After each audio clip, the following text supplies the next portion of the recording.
Boa noite, pessoal do Arte do Encontro. Hoje vamos ter uma apresentação do Ari e do Otávio Cinto sobre Guggenheim e sobre Bilbao. Ari, você está com a palavra. Seria bom o Otávio se apresentar, porque é a primeira vez aqui do Otávio, maravilha, ok?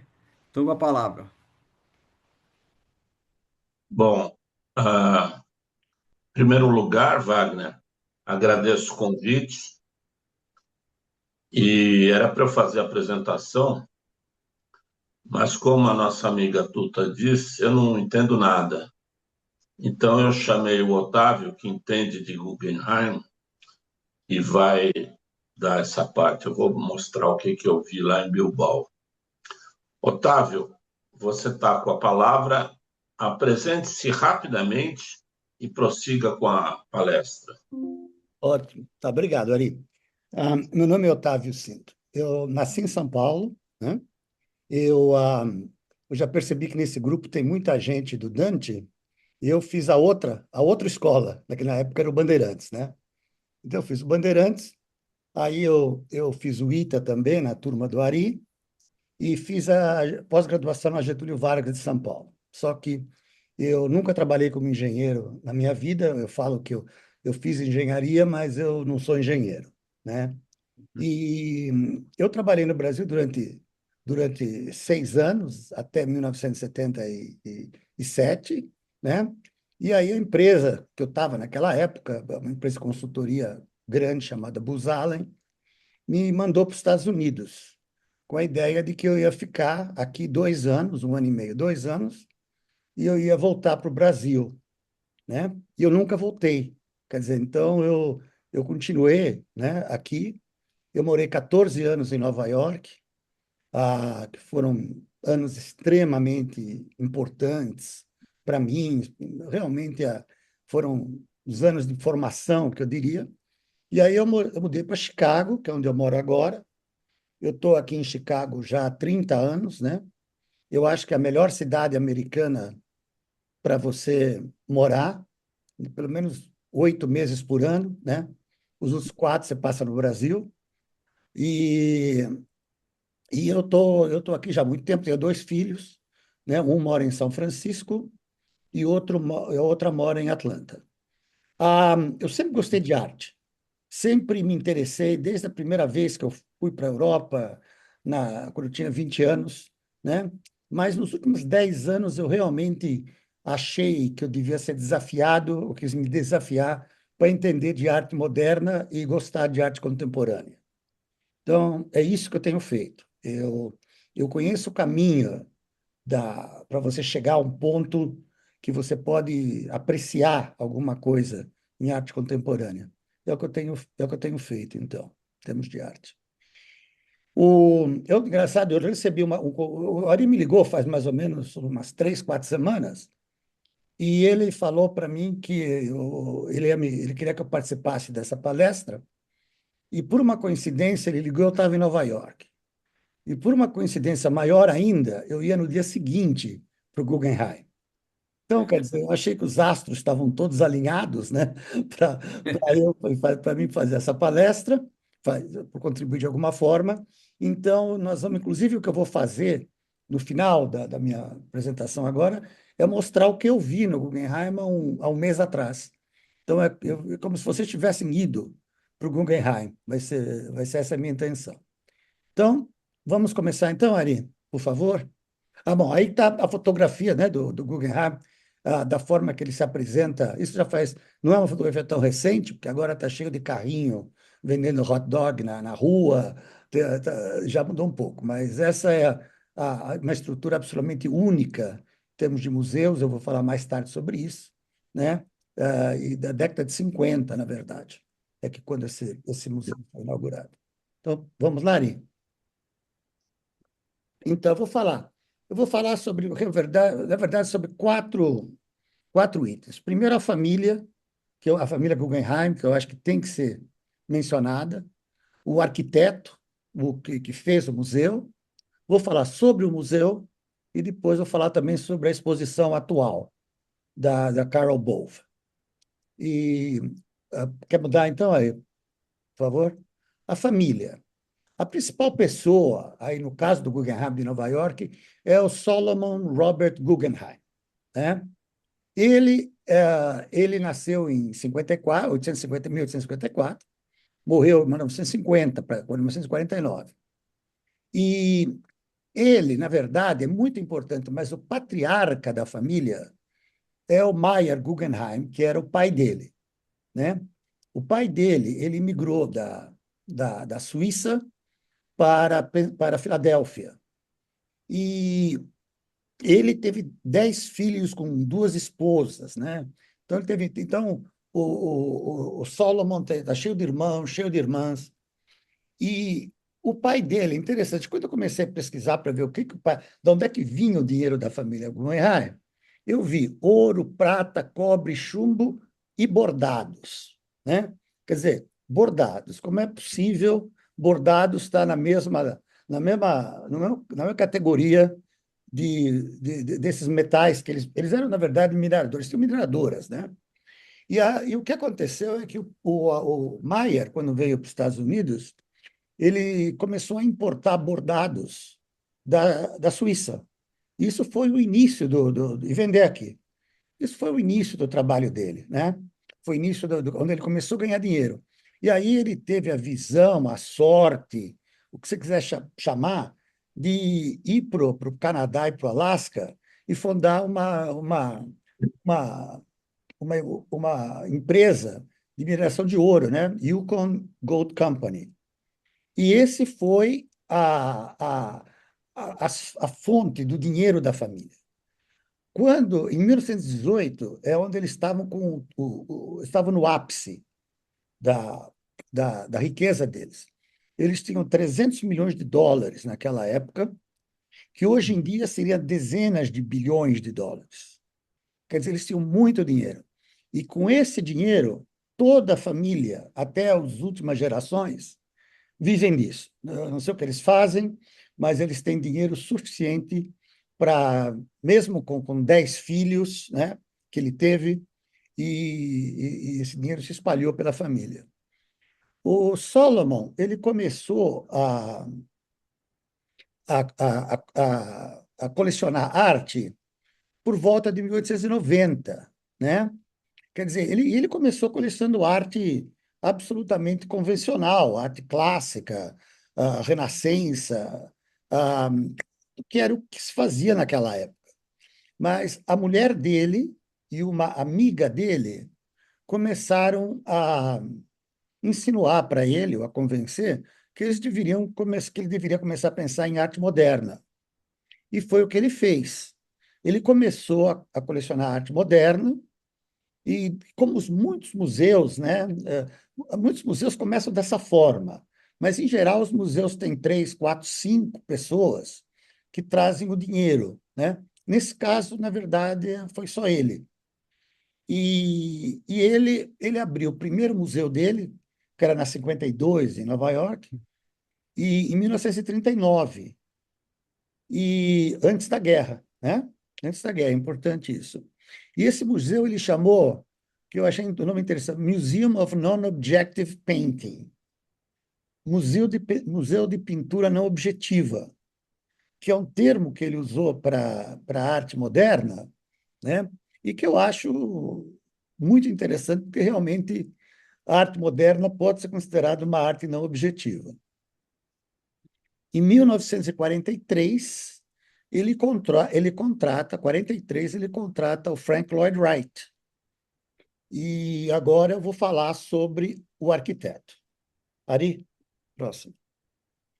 Aqui estão, bom, antes de falar, aqui estão aqui está uma fotografia do, do Mayer, à esquerda, e do Solomon, à direita. Vamos lá? Então, antes de passar para o arquiteto, a gente tem que falar da Peggy Guggenheim. Tá?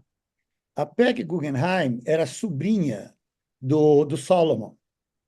Ela é filha do Benjamin, que morreu no acidente do Titanic, né?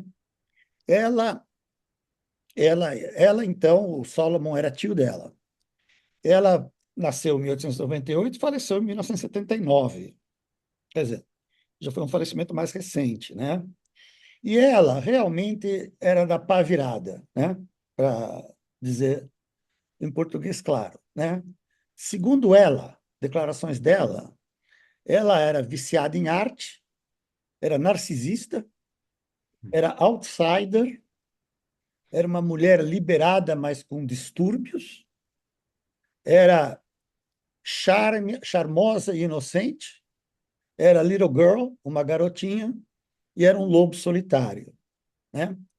Agora, essas coisas todas que ela falava de si própria, na verdade, isso é também interpretado que era uma forma dela, ela era uma rebelde. Ela veio de uma família judia conservadora e essa era a forma dela cutucar o resto da família, né? E ela começou, então, ela baseada, veja bem, ela não estava em Nova York. Ela se mandou o mais longe possível que ela conseguiu. Ela foi para Veneza e começou a colecionar Brancusi, Magritte, Braque, Picasso, Kandinsky, Pollock, né? Quer dizer, todo mundo. Ela foi extremamente importante ela, de certa forma, descobriu o Pollock, né? Ela foi a principal impulsionadora da carreira do Jackson Pollock e de outros também, né? E ela durante muito tempo, ela tentou escolher para quem é que ela ia doar a coleção dela, mas ela não confiava na família. Então, ela esperou, ela falou com 15 museus. Ah, por sinal, eu tenho uma amiga minha em Nova York que ela trabalha no Metropolitan há não sei quantas décadas, e ela conhece, então, todas as fofocas possíveis, todas as coisas que estão por trás das cortinas, né? E ela me deu umas informações aqui sobre como é que funcionava a família. Inclusive, depois ela me falou que o tio dela, né, o Uncle Larry, foi o cara que fez o teto do Museu do Guggenheim. Quer dizer, ela estava ligada dessa forma. Ela tentou, procurou 15 museus na Europa, e no final ela chegou a um acordo com o tio dela. Em 1976, ela doou a coleção que estava em Veneza, ela levou para a Fundação Guggenheim. Mas é bom lembrar também que, durante a guerra, ela era judia, ela estava na Itália, e ela mudou a coleção dela para os Estados Unidos. E depois da guerra, ela levou de volta. Em 76, ela doou essa coleção de Veneza à Fundação Guggenheim, desde que ela fosse mantida como uma unidade à parte do Museu de Nova York, né?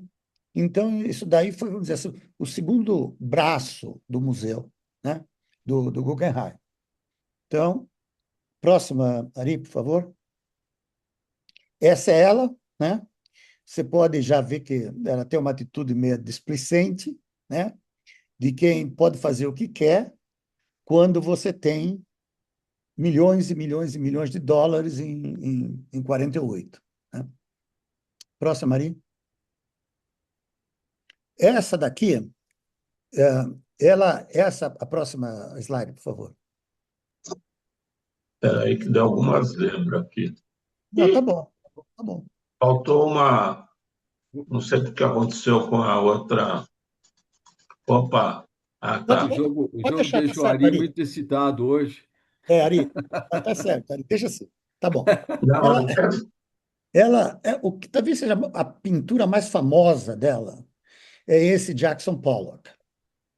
Esse Jackson Pollock eu achei super interessante porque mostra a coloração que foi colocada após a, a, a parte em branco e preto que ele fez.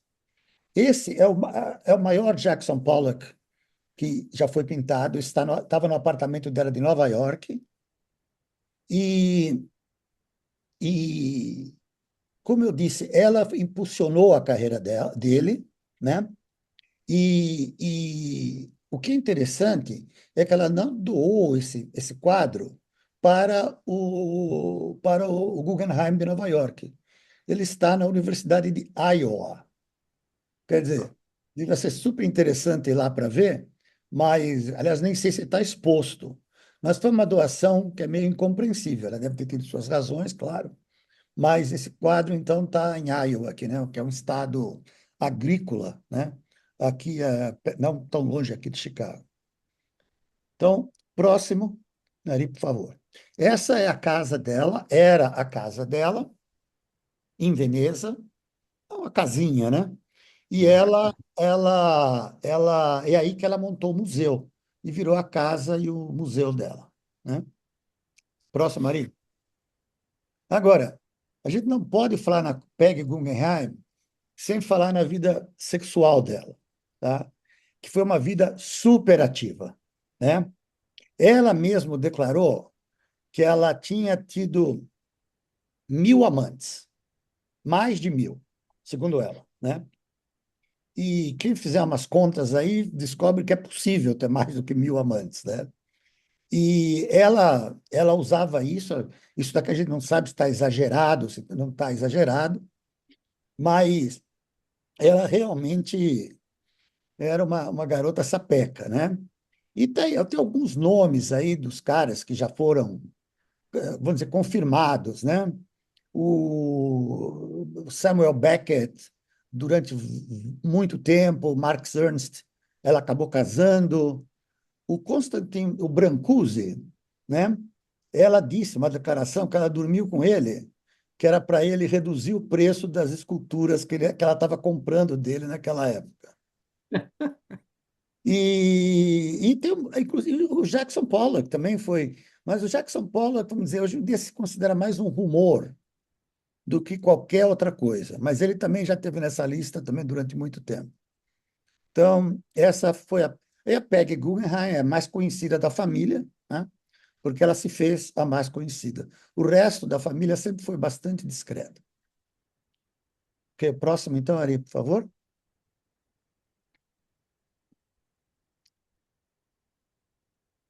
Próximo, por favor, Ari. Então, o arquiteto. O arquiteto é Frank Lloyd Wright. E o Frank Lloyd Wright é a prata da casa aqui em Chicago, né? Porque ele começou aqui, ele nasceu aqui e ele foi um grande, ele revolucionou a arquitetura americana, né? Eu vou mostrar mais tarde como é que ela era antes e depois dele, né? Existem talvez aqui, sei lá, umas 10 casas do Frank Lloyd Wright que eu posso ir de transporte coletivo, né? Por Chicago, pelos bairros de Chicago.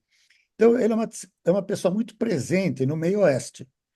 Ele criou o que se chama de Prairie School. Prairie é o nome que se dá à vegetação que havia no Midwest, porque aqui não haviam árvores altas, não havia isso. As florestas estavam na costa leste ou na costa oeste. O que havia aqui era uma vegetação talvez de 1 metro de altura, né? Com mais capins. Era um capim com flores, vamos dizer.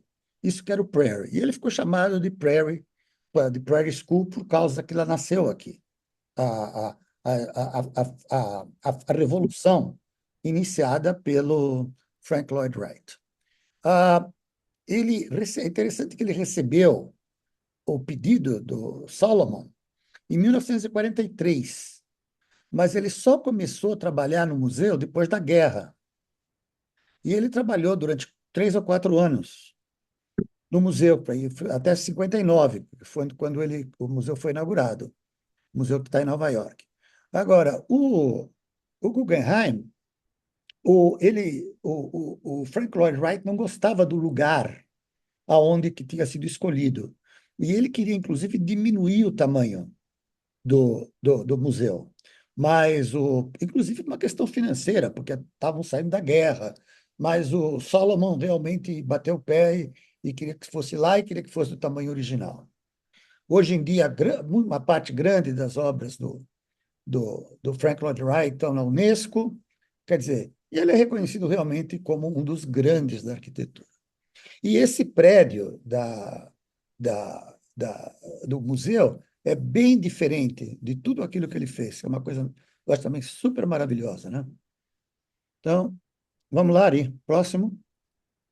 Então, antes do Frank Lloyd Wright, essa era a arquitetura americana. Era a arquitetura vitoriana, né? Haviam vários tipos de arquitetura vitoriana, mas esse era o normal. Você vê os prédios que foram construídos, as casas de 1850, 1940, são todas desse tipo, né? Próximo, Maria. Aí ele entra e ele constrói um estilo que era totalmente diferente. E era um estilo que era baseado e procurava uma harmonia com o meio ambiente onde a casa estava, no caso de casas. E eram baixas, né? Eram espalhadas, e a prairie, né? Essa parte dos Estados Unidos é muito plana, né? Então eram casas que não eram, elas não se intrometiam com a paisagem do lugar. Esta casa, ela está em Oak Park. Ela foi a casa onde ele morou e hoje em dia é um museu dele. Pode visitar, é fácil visitar, tudo, às vezes até eu levo amigos lá, tudo isso, né? E aí fica as informações de quartel-general da obra dele. E está num bairro aqui de Chicago. Próximo, por favor, Ari. Essa daqui está mais ou menos do lado. Você vê já como ela tem um sentido mais intrincado, né? Mais trabalhado, né? E eu queria também mostrar uma foto de dentro, porque o Frank Lloyd Wright, ele também, a próxima ali, por favor, ele também fazia o próprio desenho da mobília que é em cada casa. E então você percebe como as cadeiras eram pequenas, como eram desconfortáveis, né? As casas que ele fazia eram realmente não estavam a, a, não eram não é as que estão à venda hoje em dia, elas vendem por um valor muito menor pelo metro quadrado do que uma outra casa moderna naquele lugar. Porque quando você entra na casa, você bate a cabeça praticamente no hall de entrada. Ele fazia o hall baixo, porque ele queria que você entrasse com aquela parede em cima, né? E depois, quando você andasse um pouco, você se espalhava naquele espaço, né?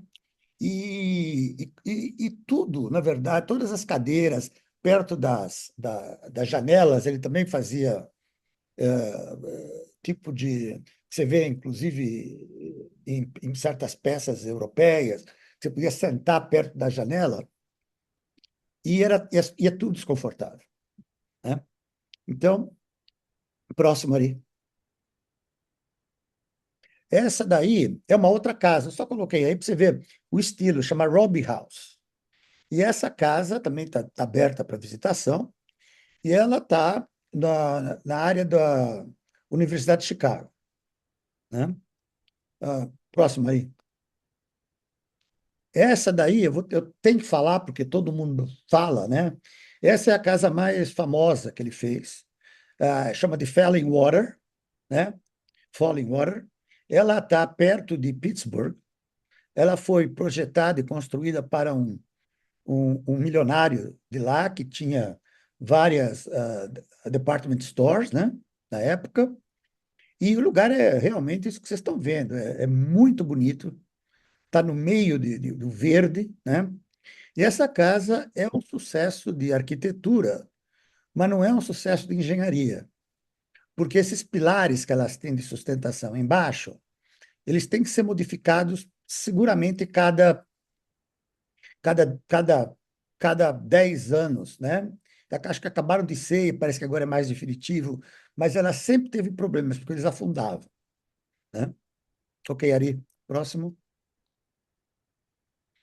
Bom, eu não quero. Esse negócio, isso daqui é a sede da Johnson Wax, que é a Cera Johnson, né? E é um negócio que tem em Wisconsin, é um conjunto que você passa 2 dias visitando várias obras do Frank Lloyd Wright. E eu peguei essa porque eu acho essa daqui uma coisa excepcional, né? Aquele prédio à esquerda, que é alto, eram os laboratórios das ceras Johnson, né? E ainda ele é mantido da mesma forma que ele era há 40, 50 anos atrás. E aqui estavam os escritórios, os prédios mais baixos, né? E você vê, eu acho uma arquitetura fabulosa. O próximo, Ari, por favor. E quando você vê dentro, né? Essa daqui é a parte dos escritórios e com todo o mobiliário foi desenhado pelo Frank Lloyd Wright, né? E ela tinha parecia árvores, né? Que tinha um topo, né? Isso dá certo uma impressão de quase uma floresta, vamos dizer assim. Próximo, por favor. Bom, agora, aí, essa daqui é a pracinha do lado da minha casa, tá? É meio quarteirão daqui, e lá atrás está uma loja de café, né? Um coffee shop. Vamos lá, próximo, Ari, por favor. Então, eu tirei essa foto essa semana. Esse coffee shop está tombado pela cidade de Chicago, porque ele foi projetado pelo escritório do Frank Lloyd Wright. Quer dizer, se você olha perto do teto, você vê um trabalho ali. Obviamente, ele está coberto aí das máquinas do cara que explora esse negócio, mas eu não sabia que existia alguma coisa do Frank Lloyd Wright aqui do lado da minha casa. E só fiquei sabendo quando eles tentaram mudar, fazer uma reforma nesse parque, e o, e o, eu fiquei sabendo que não podia mudar isso do lugar, porque isso é tombado pela cidade. Próximo, Ari. Bom, o Guggenheim, a arquitetura revolucionária, na verdade, o Guggenheim é uma rampa de 430 metros, né? Você sobe, quem foi lá sabe disso, né? No início ele foi mal recebido. Os artistas não gostavam da ideia de expor em paredes redondas, porque as paredes são redondas, né? Porque as obras são planas, né? E é principalmente um museu de exibições temporárias hoje em dia. No início ele não era, mas o que faz realmente o museu é que eles têm normalmente a exposição com um artista que, que e além de uma outra área que eu vou mostrar para vocês. Mas você vai lá para ver um artista, né? E eu, aliás, quando eu vou mesmo sem saber quem está lá, que foi o que aconteceu essa última vez que eu estava lá. Hoje em dia, a Fundação Guggenheim, né? Ela tem os museus em Nova York, Veneza, Bilbao, tem um em Abu Dhabi que eles dizem que vão fazer no fim do ano, parecendo coisa que eu não acredito por causa da situação do Oriente Médio. Eu acho que isso daqui a gente não vai ver esse ano, não. Mas tá aí. O próximo, Ari, por favor. Então, esse daqui é um dos planos iniciais. Eu só quero chamar a atenção à direita, essa espiral, na verdade, é uma espiral que vai subindo, né, até o topo são 6 andares do prédio, e à esquerda é um prédio de administração que hoje em dia já está bem mais alto do que ele parece aí, né? Já foi feita uma adição no topo. Próximo, Ari, por favor. Aí está o museu novamente. Mais um, Ari. Aí você vê o prédio de administração que está do lado, né? E é interessante que você da rua você não consegue ver. Então parece que ele não existe, mas ele existe, né? Mais um ali. Aí é uma parte de dentro, você vê como é que ele trabalha, né? Como é que ele sobe. Lá tem o teto, onde o Uncle Larry da minha amiga trabalhou. E uma outra coisa que eu queria chamar a atenção, tem muito pouco banheiro no Guggenheim, tá? Tem um banheiro por andar, e que ele está nessa parte central que dá para você ver. Quer dizer, quando você anda no museu, você vê que tem sempre 2 ou 3 pessoas esperando fora, né? Então, realmente é um desafio você pegar um dos banheiros lá do Guggenheim. Vamos para o próximo, então? Essa daqui é visto de cima, né? Você vê, quem não foi lá, você vê como é que ela vai subindo, né? Uma espiral. Próximo, Ari, por favor. E agora eu vou falar da exposição atual que está lá, que é da Carol Bove. Ela nasceu em 71 na Suíça, ela é de pais americanos, ela foi criada na Califórnia, educada e trabalha em Nova York. Ela trabalha, ela faz trabalho minimalista e modernista, quer dizer, na verdade está pela metade. E o que eu achei incrível, né, os materiais que ela trabalha. E nós vamos ver isso à medida que nós vamos começar a subir a rampa, que agora nós vamos participar do que está lá no Guggenheim hoje em dia. Então, por favor, Ari, pode mudar. Então, essa primeira escultura, ou primeira instalação que eu vi dela, e realmente eu falei, o que é isso, né? Quer dizer, como é que é? Eu fiquei realmente. Eu sempre procuro estabelecer uma conexão do que eu estou comigo com o que eu estou vendo. Se eu consigo aquela conexão, para mim é o suprassumo de apreciar arte contemporânea, né? E eu consegui uma conexão com o trabalho dela imediato, porque realmente o que ela faz, ela torce esses tubos de aço, né? E depois ela cobre com uma camada de uretano em cores vivas, né? Cores bem vivas. E eu acho que o trabalho tem uma presença, tem sabe, você não consegue ignorar esse negócio. Então, começou, esse foi o primeiro trabalho. Logo no comecinho que você vai subindo a rampa, é a primeira galeria à direita, que é um pouco maior do que as outras da área de exposição. Então, vamos subindo. Vamos lá, Ari, por favor, mais um. Aqui eu estou ainda embaixo de um outro ângulo, né? Eu acho que me parece uma floresta, de certa forma. Próximo, Ari. Logo de cara, você tem uma sala separada. E essa sala é a sala do acervo do museu, né? E você vê, nesse caso, você vê o acervo do museu. Eu nem entrei nessa sala nesse dia, porque eu já vi tudo, já vi esse Picasso que está aqui, já vi o Modigliani que está ali do lado. Quer dizer, então, realmente, o que me interessa quando eu vou lá é essa exposição específica. Além disso, eles têm uma outra sala desse tipo, que está um pouco mais para cima, e que em 2025, uma pintora brasileira, né, ela também faz colagem. Foi a Beatriz Milhazes, expôs lá também, uma coisa muito bonita, obras todas com tom tropical, foi muito bem recebida, muito elogiada. Vamos subir, Ari? Vamos continuar a subir, Ari, por favor. Esse daqui é um outro, esse está na parede, né, da, da, da Carol, mais um, Ari. Outro, você vê como vai mudando as cores, tá vendo? Esse outro também, mais outro, Ari. Você vê aqui ela mistura sucata com aquele trabalho que ela faz em aço com uretano. Mais um. Aí você vê que esse museu, às vezes, não é muito sério, né? Tem até lugar para você dar uma descansada, no caso dessa exposição, tem esse negócio, dava para você descansar um pouco. Vamos subir. Mais dela. Vamos subir ali. Agora, isso daqui, que me parece duas figuras, né? Duas figuras humanas, né? Uma na frente e outra atrás, mesma coisa, né? Então, vamos subir ali. Eu gostei, ela chama esse trabalho de colagem. E realmente é uma colagem, apesar de a gente não estar acostumado com colagens feitas desse tipo de material, né? Mas realmente é uma colagem que ela fez com várias obras dela. Novamente, Ari, por favor. Agora entra uma parte que eu acho menos interessante, onde ela faz umas instalações. Aí, na verdade, eu não me interessei muito. Então, vamos subir um pouco mais. Mais uma dela. Aí estou eu, né?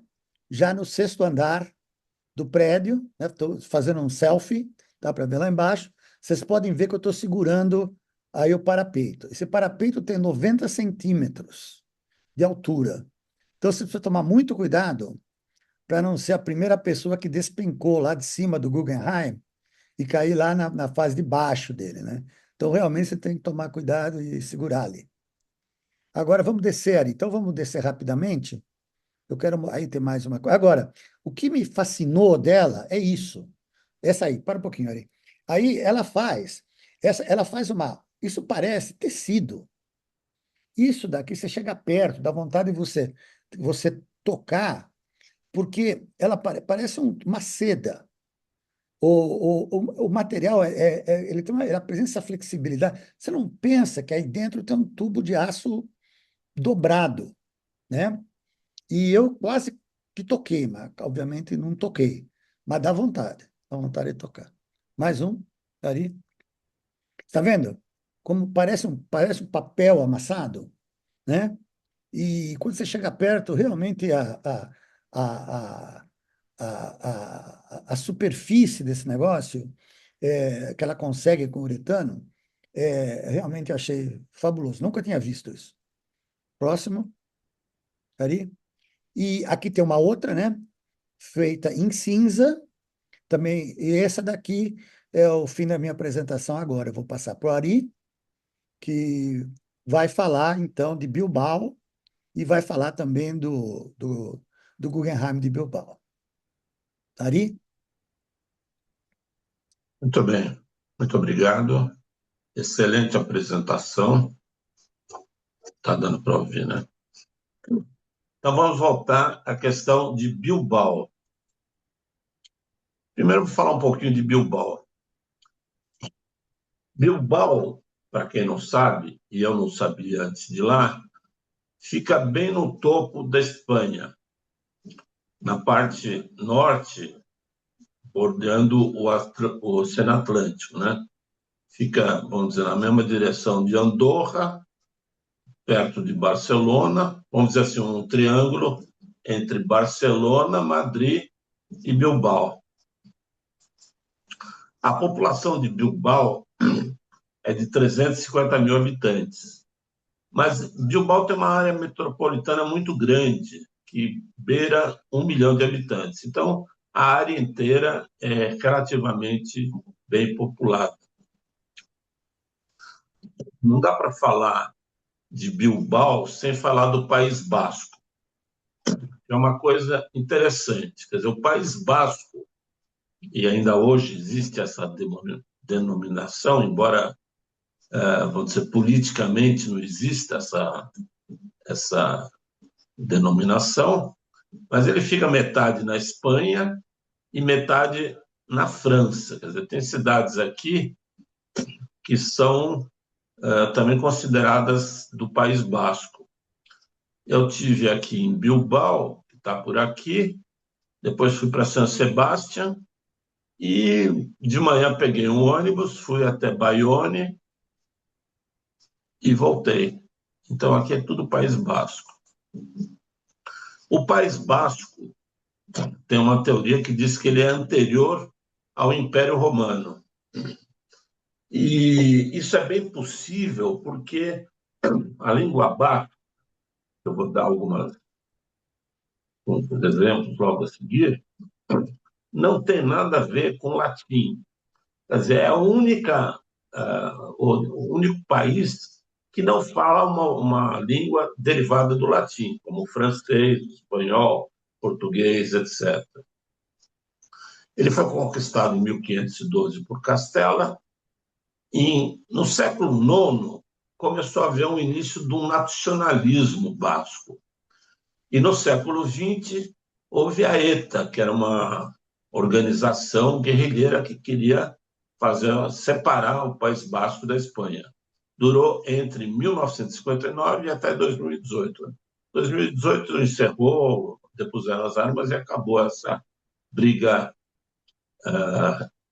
de guerra. Hoje, o país tem uma razoável autonomia, o que explica muita coisa que aconteceu na contratação do Museu Guggenheim. Mas existe ainda, continua existindo uma cultura, uma língua e uma identidade basca. Andando de Uber lá, Eu perguntei para o motorista: você se considera espanhol ou basco? Não, já sou basco. Quer dizer, espanhol por acaso, mas ele, na verdade, ele é basco. Então, uma demonstração da língua basca, quer dizer, do lado esquerdo aqui em espanhol, isso aqui era um depósito de lixo na rua. Então, qualquer coisa que aconteça, por favor, comunique-se através do telefone. Então, não sei pronunciar, mas o que está escrito aqui está escrito em basco. A única coisa que dá para entender aqui é o WhatsApp. Tirei uma foto dessa propaganda na rua, quer dizer, sem tradução nenhuma. Alguém quer chutar o que está escrito aí? Mas eu vou dar a tradução. A tradução é a seguinte: escolha um novo seguro de vida e residencial com coberturas aprimoradas que se adaptam a você. Tá claro? Uhum. Bom, durante o século XX, no início do século XX, favorecida por jazidas de minério que tem em abundância lá no norte da Espanha, uma estrutura portuária. Quer dizer, Bilbao tem acesso ao Oceano Atlântico, embora esteja um pouco afastada, mas tem um rio que chega no oceano, e acesso ao carvão britânico. Houve grande expansão de indústrias de aço e estaleiros. Quer dizer, Bilbao era uma cidade industrial. Então, mostrar aqui como é que era que uma instalação. Eu não consegui mais fotos de Bilbao, mas dá para ver que tudo cinza. Aqui não sei se é o rio que aparece aqui no fundo, até os carros são cinzas. E aqui eu tenho uma foto que foi tirada pelo Otávio, quando ele foi para Bilbao, na época da inauguração do Museu Guggenheim.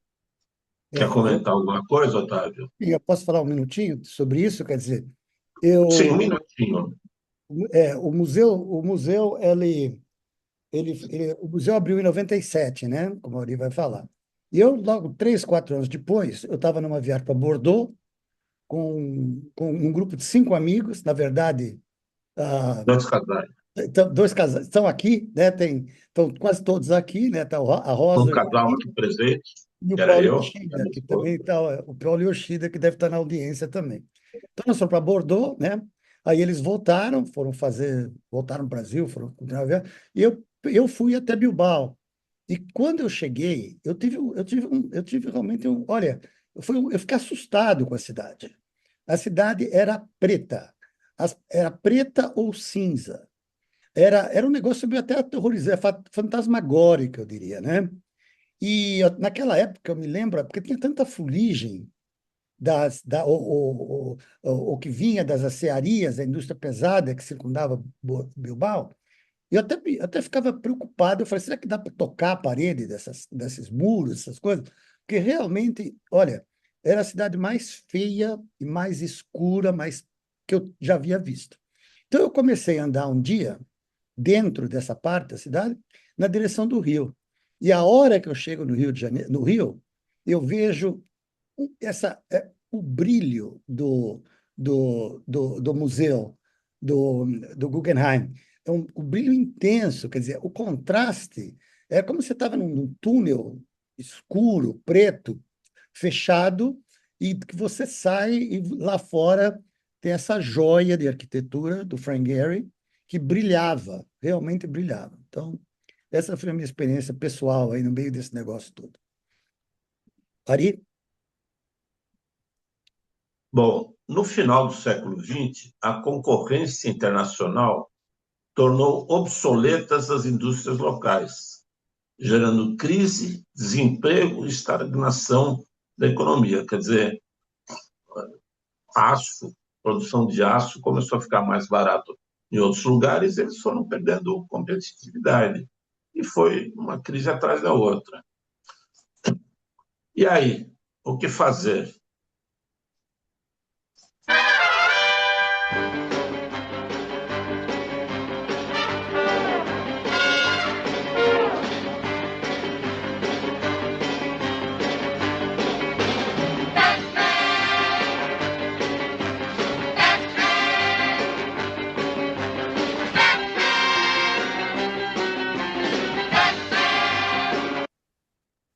A solução foi chamar o Guggenheim.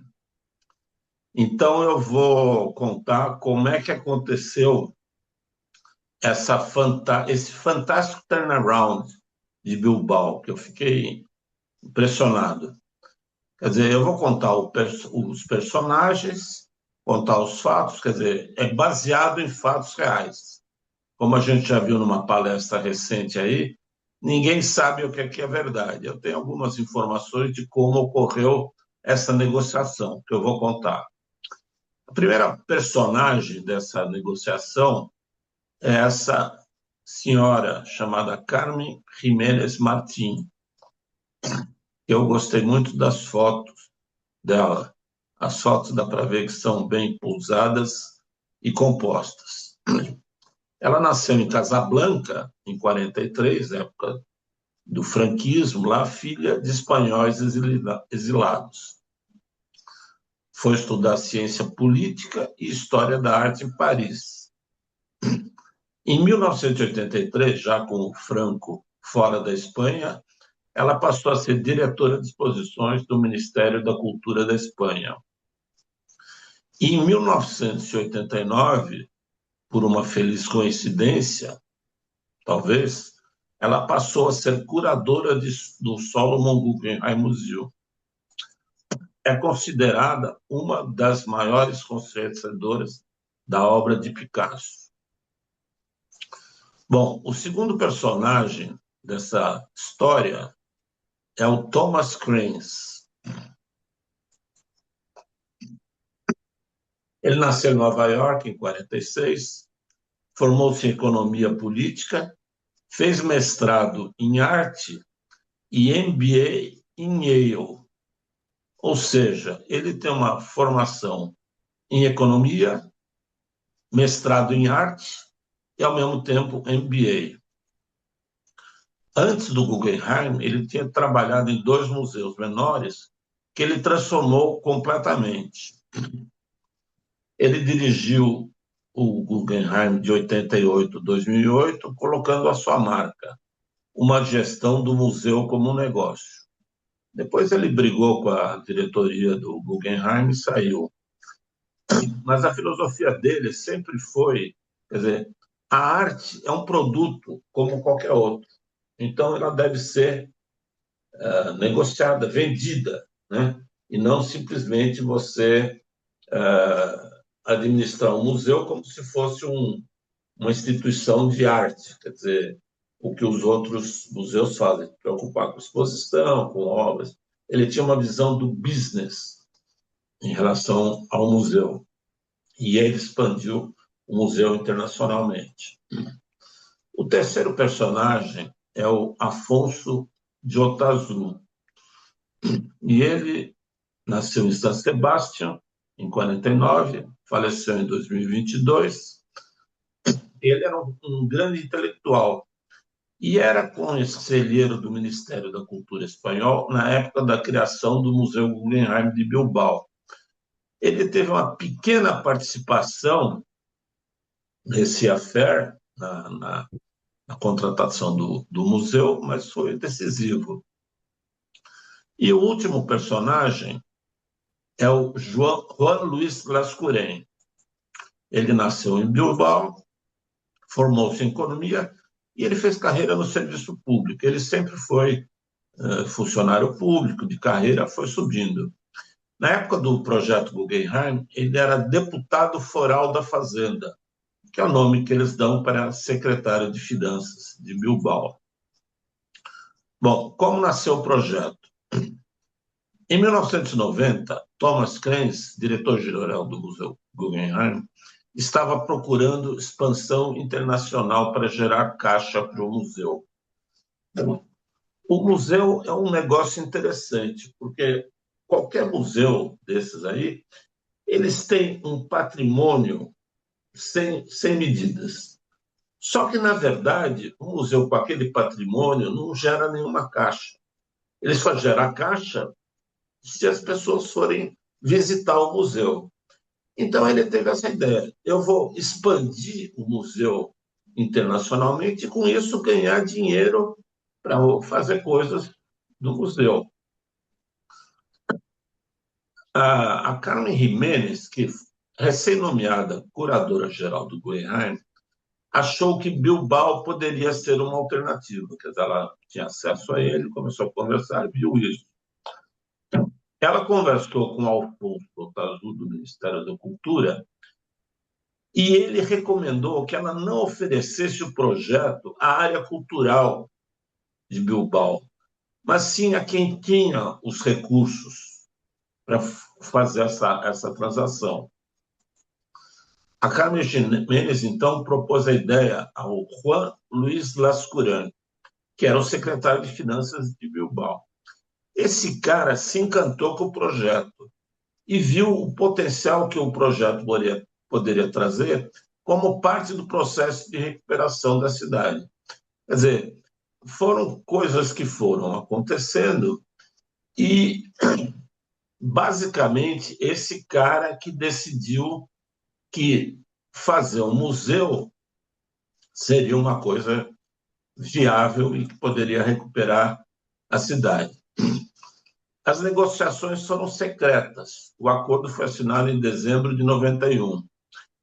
E a gente tem que pensar o seguinte: o que estava acontecendo? A cidade estava falida e em plena guerra separatista da ETA. A oposição foi muito forte, por isso que teve tudo secreto até publicarem que tinha sido assinado o acordo. E os caras, a oposição, falaram: pô, nós estamos passando fome, não tem hospital aqui, nós vamos gastar dinheiro para construir um museu. E uma exigência que tinha que ser cumprida pelo Guggenheim era fazer o projeto arquitetônico de impacto. O Thomas Keynes realizou uma concorrência entre vários arquitetos, quer dizer, não foi que ele escolheu assim. Ele fez, foram várias propostas e o Frank Gehry foi o escolhido para conceber e realizar o projeto. O projeto foi desenvolvido e implementado no prazo e dentro do orçamento previsto. O museu foi inaugurado em dezembro de 97. Eu vou passar uma pequena entrevista que o Frank Gehry deu e que até refuta algumas coisas que eu tinha lido e que eu contei a história para vocês. The Basque government wanted to convert their industry, which was failing there, I guess, to tourists. Right. And they decided to compete with Barcelona and Madrid culturally. So they hired Norman Foster to do a subway and Calatrava to do a new airport, Jim Sterling to do a new railroad station, and they wanted a museum, and they made a relationship. They hooked up with Big Tom. Right. Big Tom at the Guggenheim. Big Tom at the right. We'll see him later on video. And he's amazing. And they concocted a deal which ended up in an architectural competition between me and a couple of my friends, Iso Sagi and Kopp Himmelblau. Right. And I won.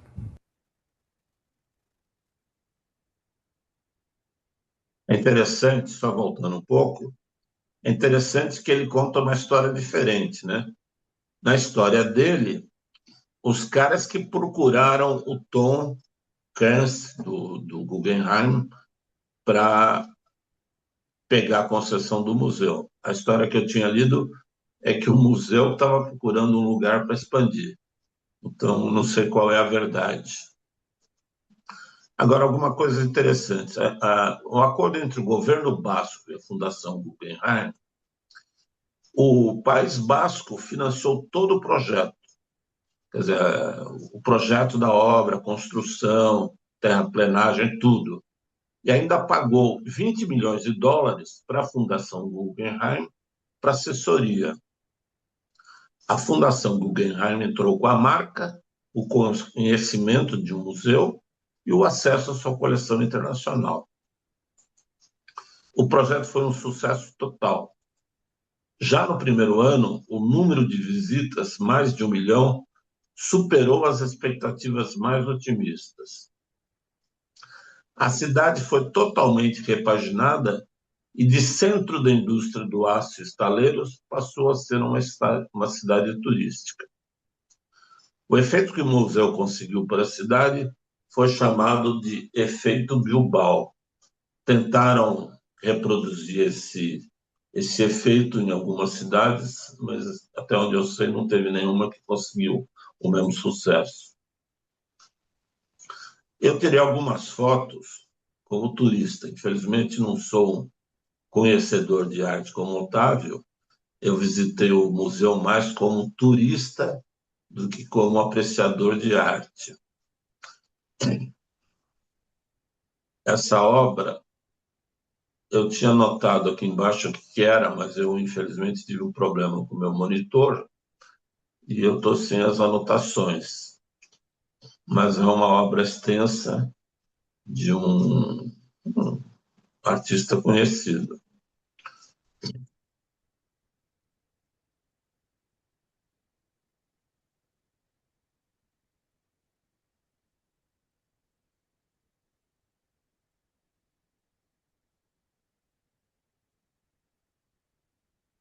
Essa aqui é para o Ivan, que gosta de obras políticas.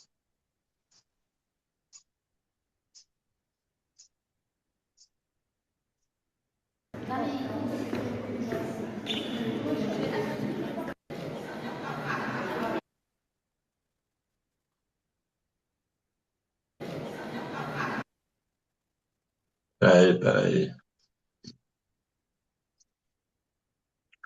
Isso aqui é uma pequena demonstração de como as pessoas visitam o museu. Eu acho que tem mais turistas do que conhecedores e apreciadores de arte.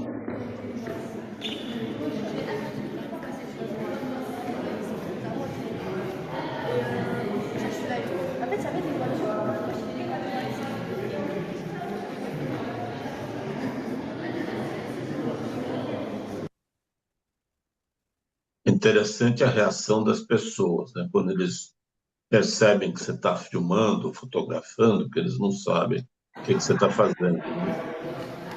Então, alguns,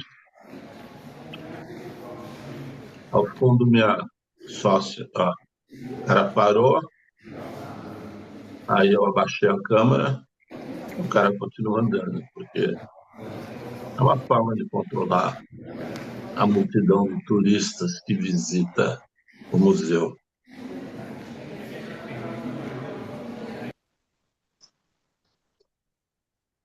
Essa foto é para o Wagner, que gosta do Basquiat.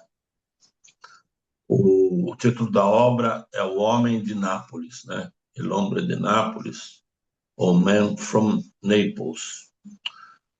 Ou em basco, Napolico Gisona.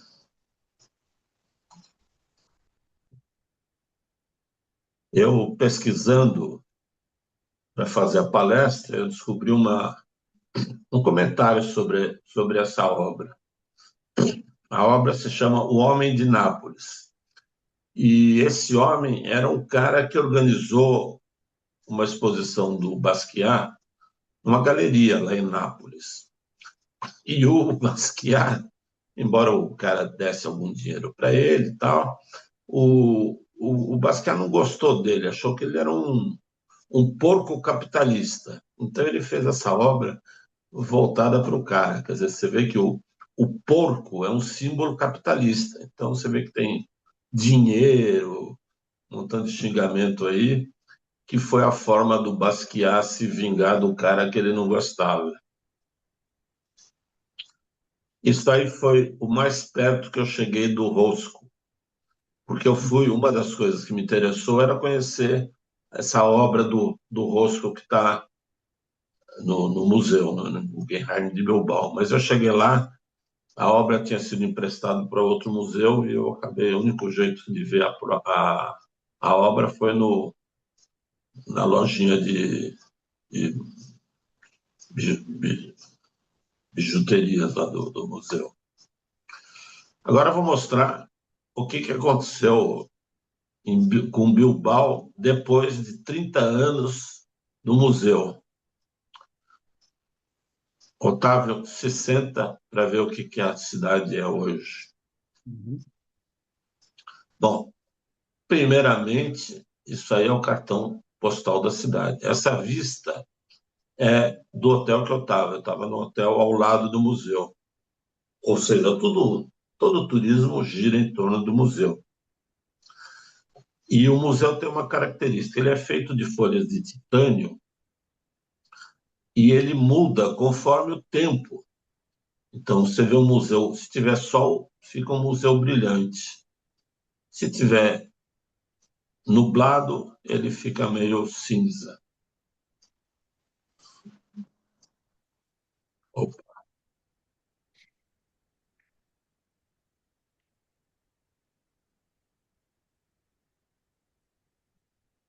Em frente do museu, na entrada principal, tem essa escultura que se chama Puppy, do Jeff Koons, que é um artista que o Otávio conhece, mas eu não conhecia. Ela é bem imponente e ela é um cachorro da raça West Highland White Terrier. E ela tem 12 metros de altura, 38 mil flores vivas que são trocadas 2 vezes por ano. E a estrutura interna contém um sistema de irrigação que irriga essas flores. Ao lado, uma turista tirando selfie. Para quem não conhece esse cachorro dessa raça, eu consegui algumas fotos do cachorro, do Puppy.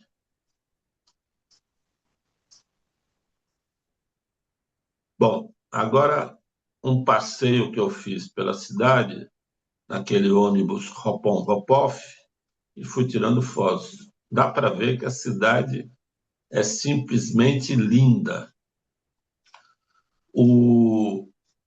Essa aqui é a entrada do metrô. Como o Frank Gehry falou, foi projetado pelo Norman Foster. E eles chamam essas entradas de fosteritos, que é realmente bem interessante. O rio foi totalmente limpo. Quer dizer, o rio é uma coisa maravilhosa, esse rio. Quer dizer, aqui no Brasil, aqui em São Paulo, o rio é tudo canalizado, você não tem o ar, a beleza que o rio dá. Quer dizer, um rio passando pela cidade, Paris e outras cidades, é outra coisa, né? E Bilbao tem esse rio dominando toda a paisagem.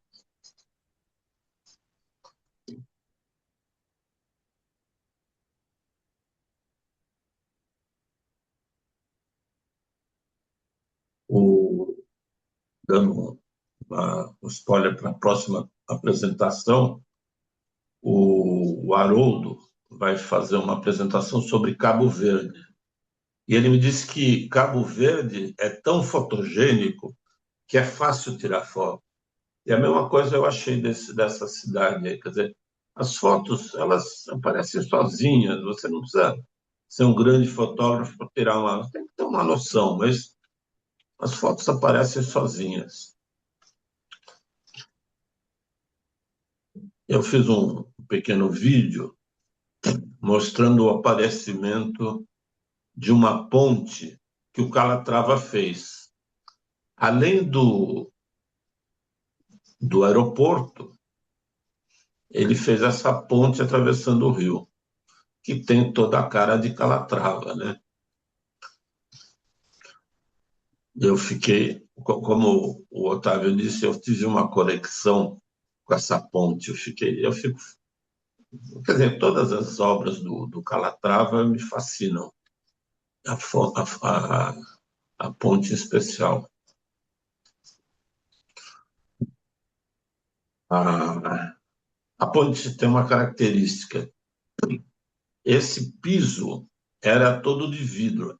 Quer dizer, dá para ver que tem um vidro aqui, né? Só que como lá chove muito, As pessoas escorregavam, tinha muito acidente. Então, os caras colocaram esse tapete para poder as pessoas andarem, né? O que gerou uma certa multa, porque se modificasse o projeto, tinha que pagar uma multa para o Calatrava. Eles tiveram que pagar essa multa.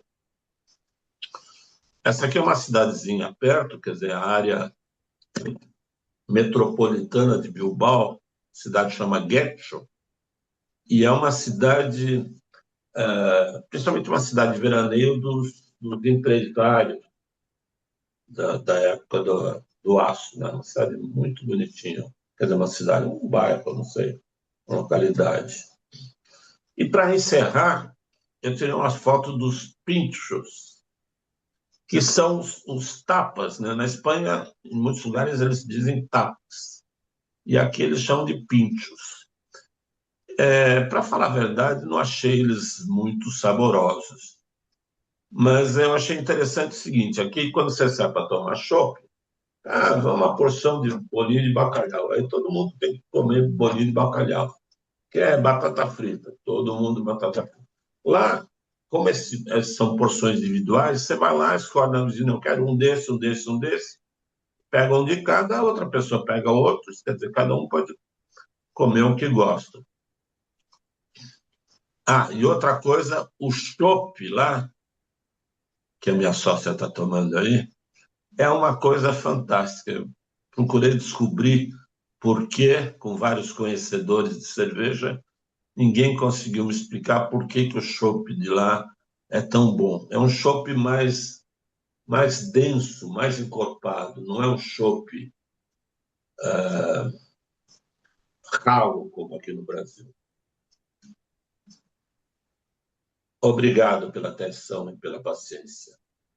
Muito bom, Ari e Otávio, Bom, espetacular, aí, excelente, parabéns. Obrigado. muito Obrigado. bom, Ótimo. Obrigado pro Otávio e pro Ari. Obrigado. fantástico.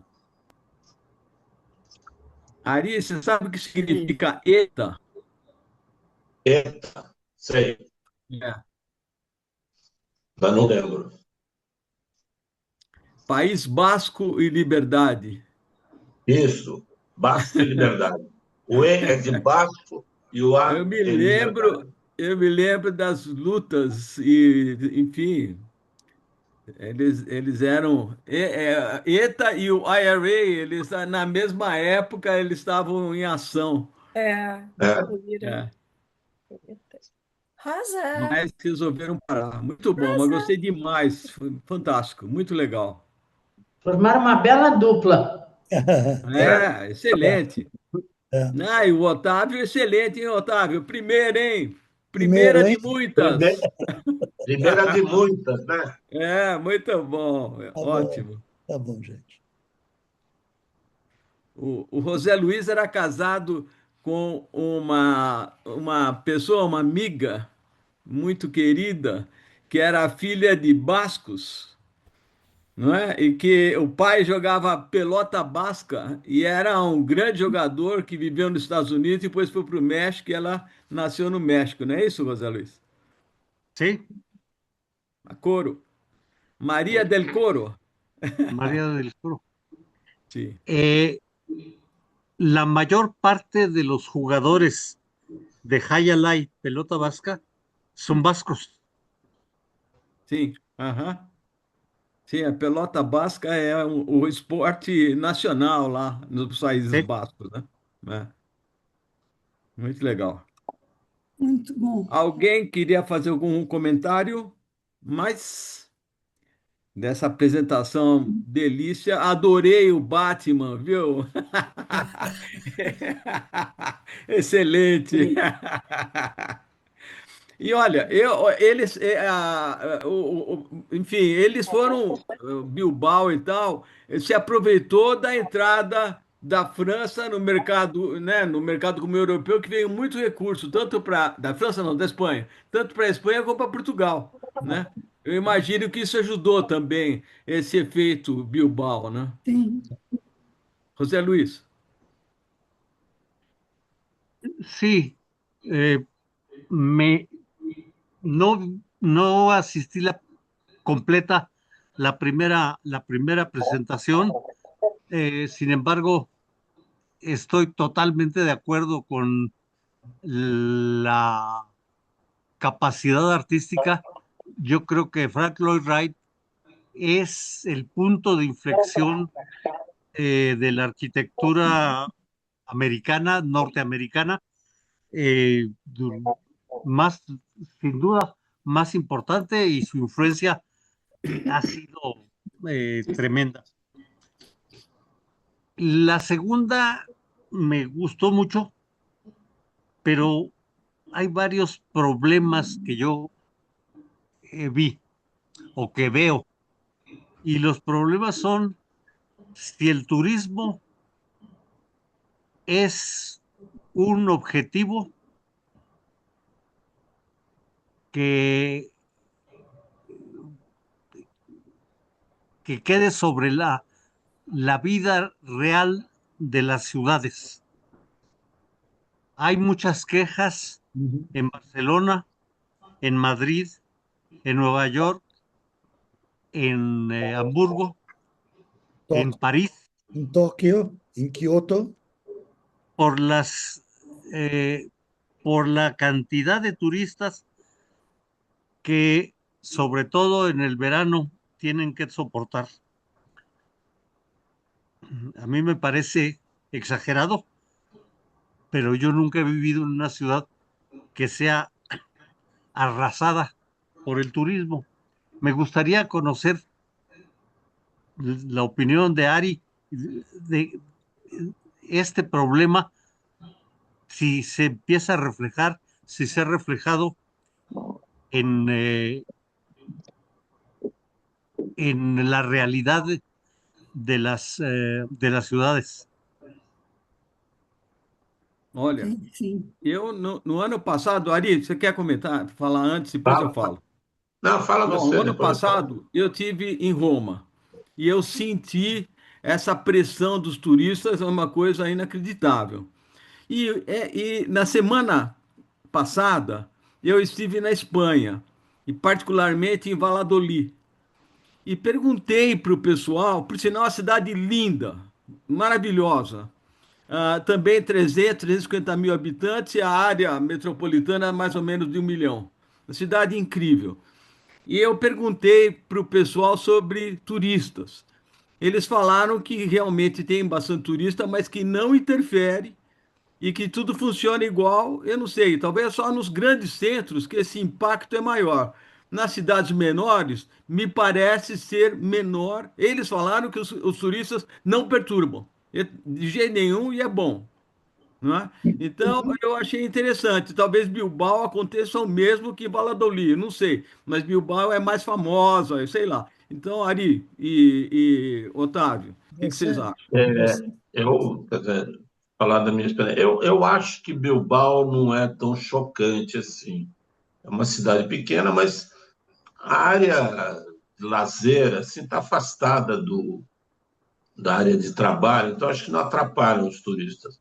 Eu só queria aproveitar e comentar que eu tive em Florença, acho que uns 4 anos atrás, e eu, mesmo sendo turista, fiquei impressionado, porque a cidade era só turista. Então, você olhava assim para a cidade, era um montão de gente arrastando mala com carrinho, era uma Eu coisa senti o horrível. mesmo. Eu fiquei, você queria ir em dados, qualquer lugar, tinha filas quilométricas, tal. Quer dizer, Florença isso é generalizado, né? mesmo é um desastre. Barcelona é a mesma coisa. Eu também passei um mês em Roma e eu falei, não volto mais, É, entendeu? Não é, volto, quero mais. é. São cidades que já são polos turísticos. Agora, o que eu acho interessante é que eu não conheço um outro exemplo no mundo onde o museu foi uma âncora para mudar a cidade. Porque É, normalmente, você vê, sei lá, o Calatrava fez o Museu do Amanhã no no Rio, Rio. funcionou aquele espaço onde ele está, mas eu não conheço um outro exemplo que o museu tenha sido um agente de desenvolvimento da É, cidade, né? E incrível. eu acho que foi genial para lá, né? Olha, com Mas relação a esse assunto do turismo, o que popularizou o turismo foi o Airbnb. e foi o preço baixo das passagens aéreas. Então houve uma popularização e daí está acontecendo isso. Então eu tive em Florença também no passado, em Veneza, inacreditável a quantidade de turista e tal, e fica difícil, fica devagar, fica difícil, fica complicado. Mas vamos lá, Ari. Eu tenho uma pergunta para o Otávio, como conhecedor de arte, de museus, e também para o Ivan. É uma reflexão que eu já tinha feito há algum tempo atrás, mas acho que aqui ficou claro, e até falei um pouco nisso na apresentação.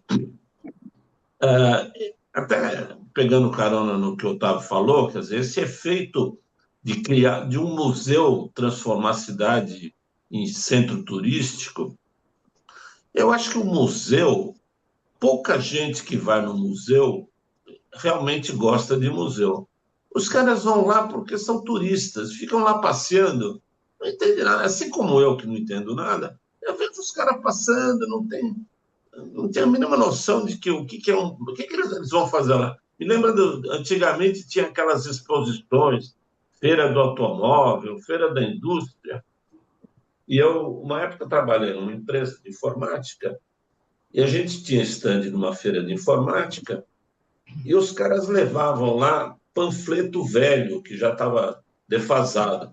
Mas por que vocês estão levando isso? Não, isso é para distribuir para os catadores de papel. Quer dizer, tem muita gente que vai na feira de informática e fica, dá um papel, fica colecionando aqueles papéis, não serve para nada. Então, eu queria a opinião do Otávio, do Ivan, de outras pessoas também. Quer dizer, vocês acham que quem frequenta museu entende de museu ou vai lá como um turista? Ari, eu acho que não é tão simples. Eu acho que o museu que você foi, o Guggenheim, é um ponto de atração turística, né? Ele foi montado como um ponto de atração turística. Agora, os outros, por exemplo, você pega os museus de Nova York, eles estão cheios, mas é uma mistura e muita gente que vai lá, ela vai lá para realmente entender de arte, ela quer conhecer mais, né? E também tem outra coisa, quer dizer, eu vou falar mais dos museus americanos, que eu conheço mais. Os museus americanos têm um sistema de que você fica sócio do museu, você fica um membro do museu.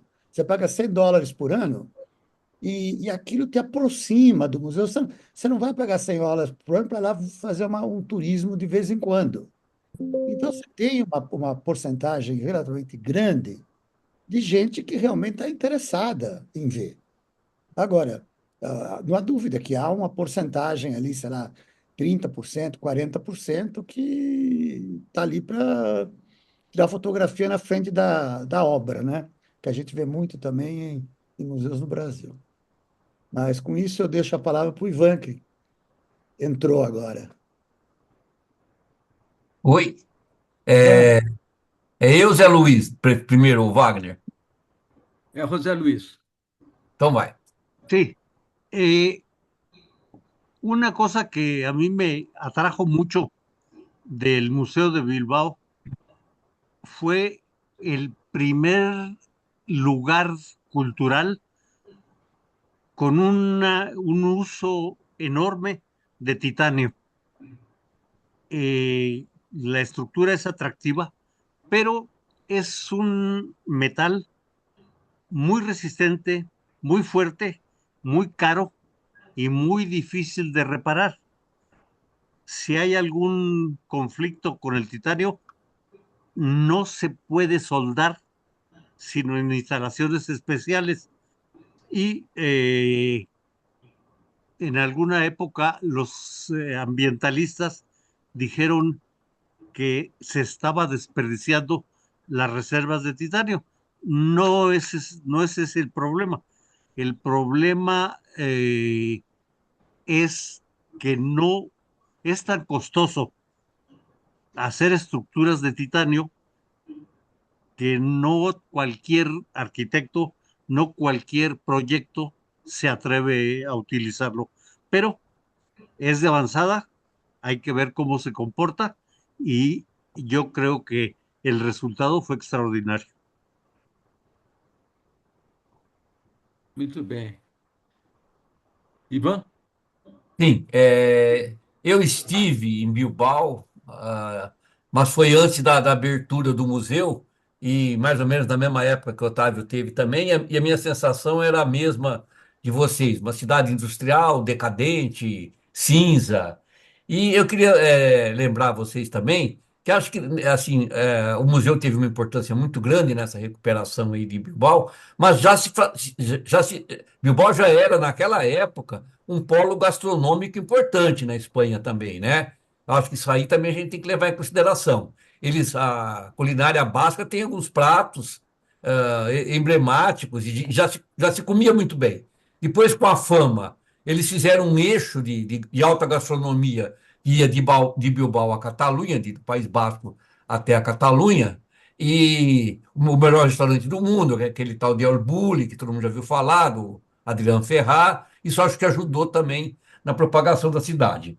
Com relação aí àquela obra política que o Ari mostrou e citou meu nome, aquele pessoal lá, eu não tenho certeza absoluta, mas pelo jeitão da obra, eles tiveram nessa Bienal Brasileira também, e se chama a Comunidade da Catalunha. É um grupo artístico político, com orientação de esquerda e que faz esses grandes painéis onde eles expressam as opiniões dele. Eles tiveram na Bienal de São Paulo também. E, por último, essa questão de as pessoas vão no museu para ver arte ou vão porque é turismo, é notícia, eu acho que as duas coisas, né? Em 92, eu tive muito tempo na Espanha e eu pude ver lá o cuidado que eles têm com a formação artística das crianças, coisa que aqui no Brasil é muito incipiente, né? Então lá tem visitas guiadas a museu, todos os domingos a Orquestra Sinfônica de Madrid fazia um concerto exclusivo para criança, onde tinha uma série de brincadeiras, que eu não vou me alongar muito aqui, mas, ou seja, a arte, como qualquer atividade humana, também pode ser ensinada, né? Também pode ser educado para a sua fruição.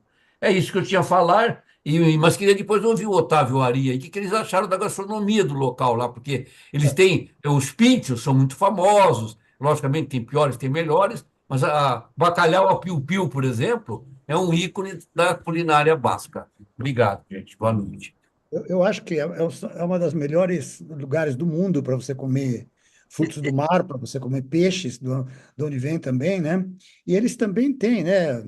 Um vinho deles, que é bem típico, não é o melhor vinho do mundo, né? Mas é um vinho que realmente é. O Chacolín é deles, né? E, então, eles têm uma marca cultural muito forte. Quer dizer, eu acho muito. Talvez, inclusive, pelo isolamento que eles tiveram durante muito tempo, né?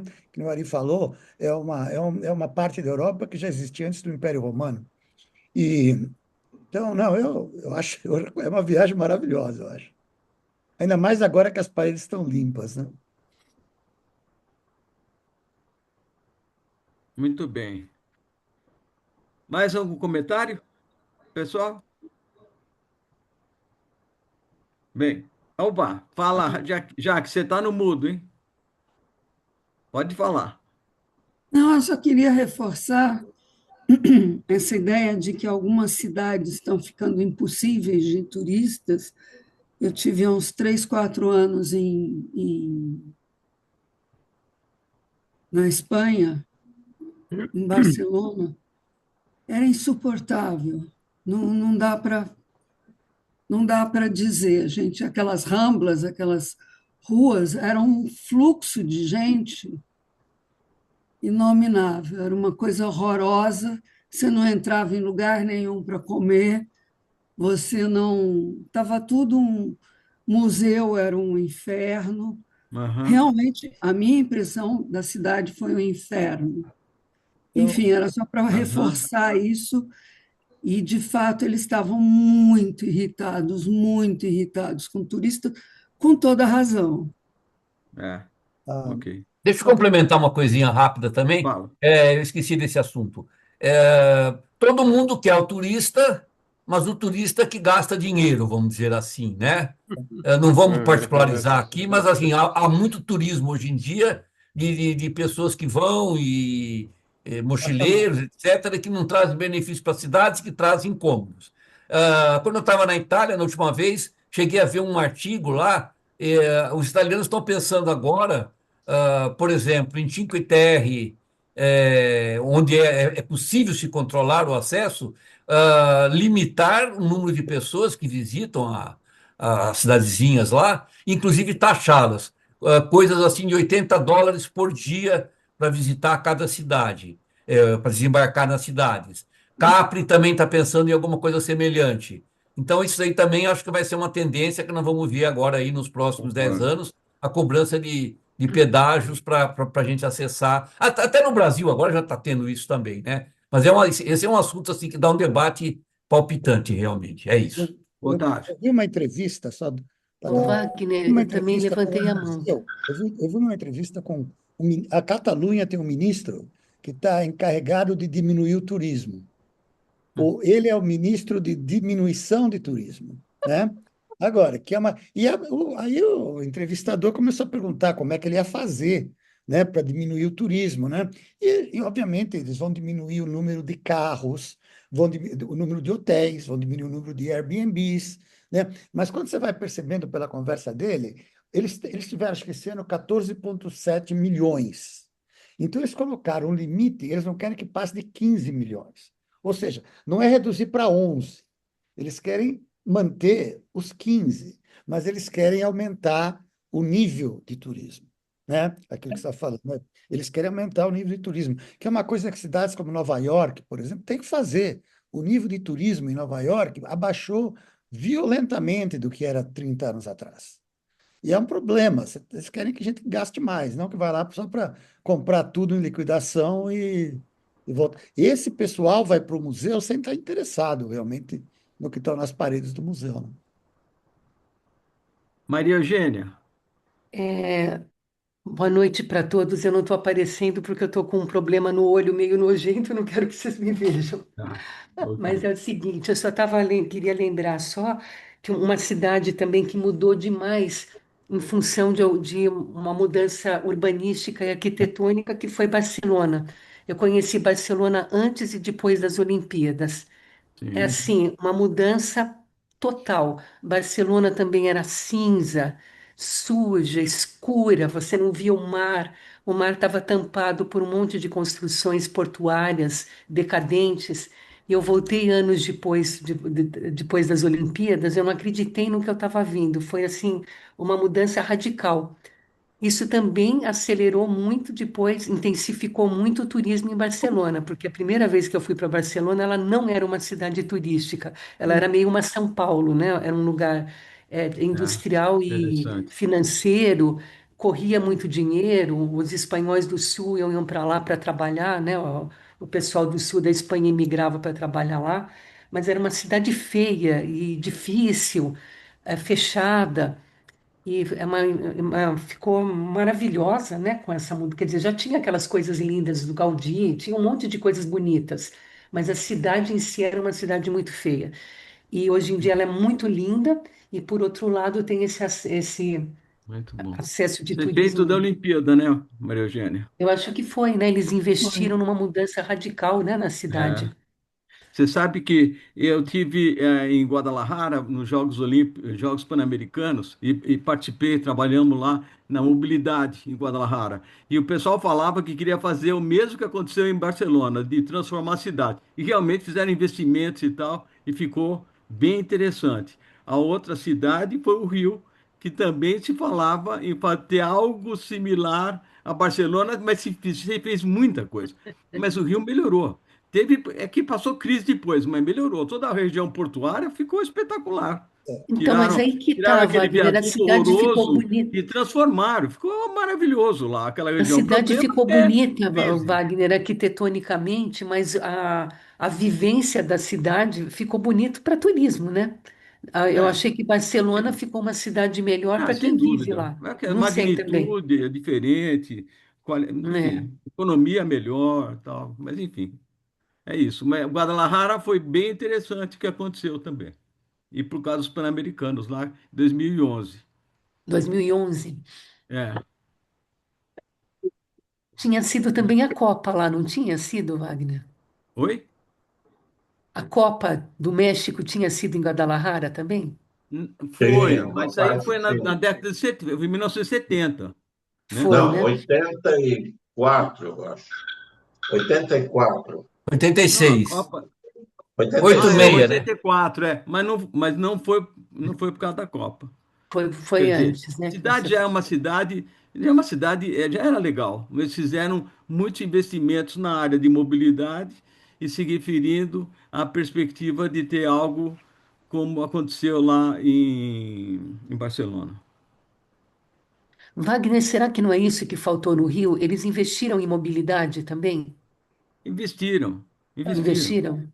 investiram muito em mobilidade no Rio. Os BRTs Bastante. todos. Bastante, eu Aí a lembro. É, Regina Médici está aqui metrô, para falar a respeito, Regina. metrô também.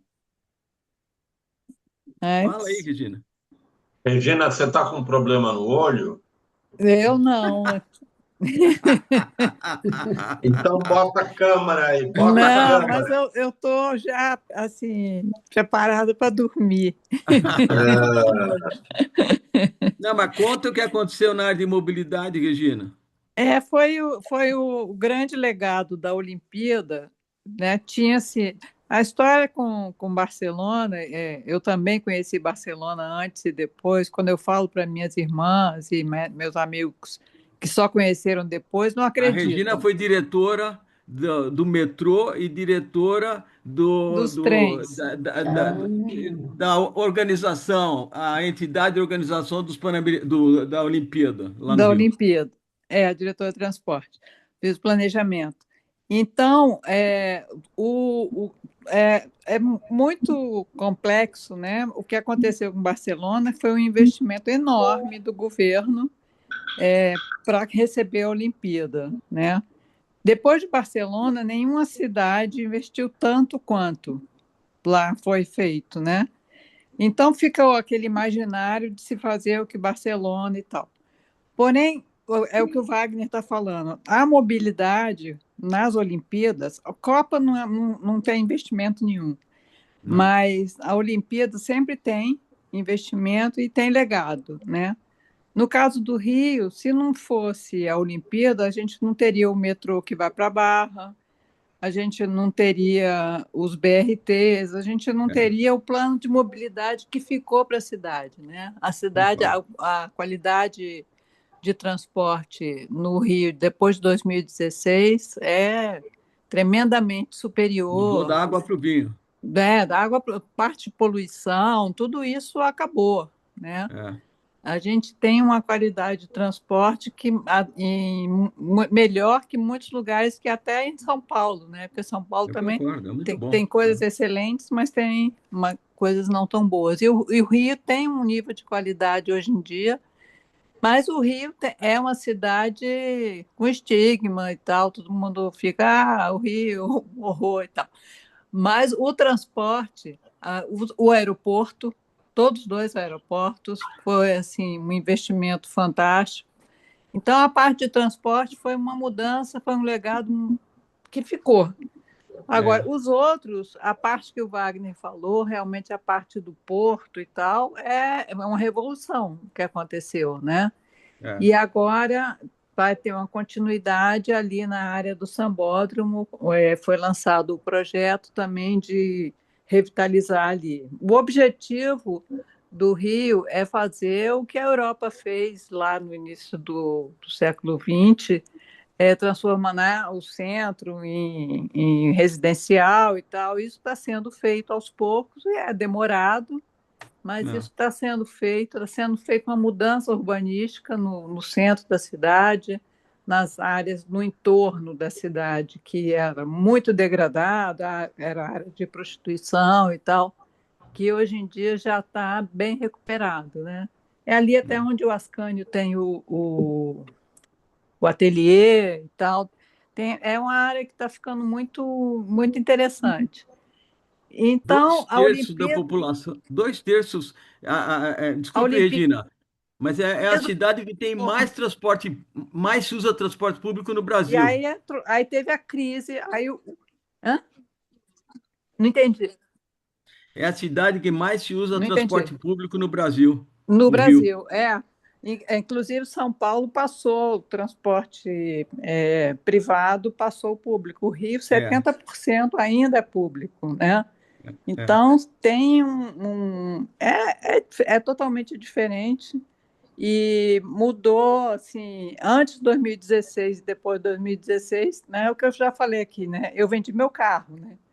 Quando o metrô chegou aqui no Leblon, eu vendi o carro e tal. Então, agora também tem o hábito, né? Porque os brasileiros vão para a Europa, Estados Unidos, andam de metrô, acho o máximo. Aqui no Brasil, acham que é pobreza, né? Exatamente. Ô, Não Regina, quer. muito obrigada pelas informações. Você podia até fazer uma apresentação sobre essa Sem transformação dúvida, do Rio, né? sem dúvida. Vou anotar aqui.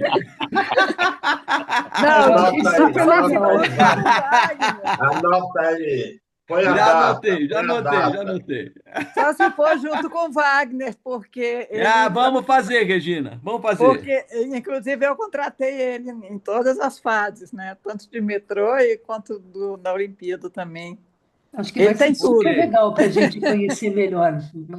Muito legal. Ô, Regina, É, fazer que nem o Otávio. fazer em dupla. Faz Em assim. dupla. E tá bom, é isso. Tá bom, legal. Ari?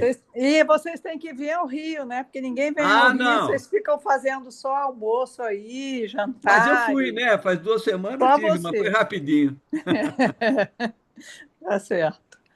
Tá bom.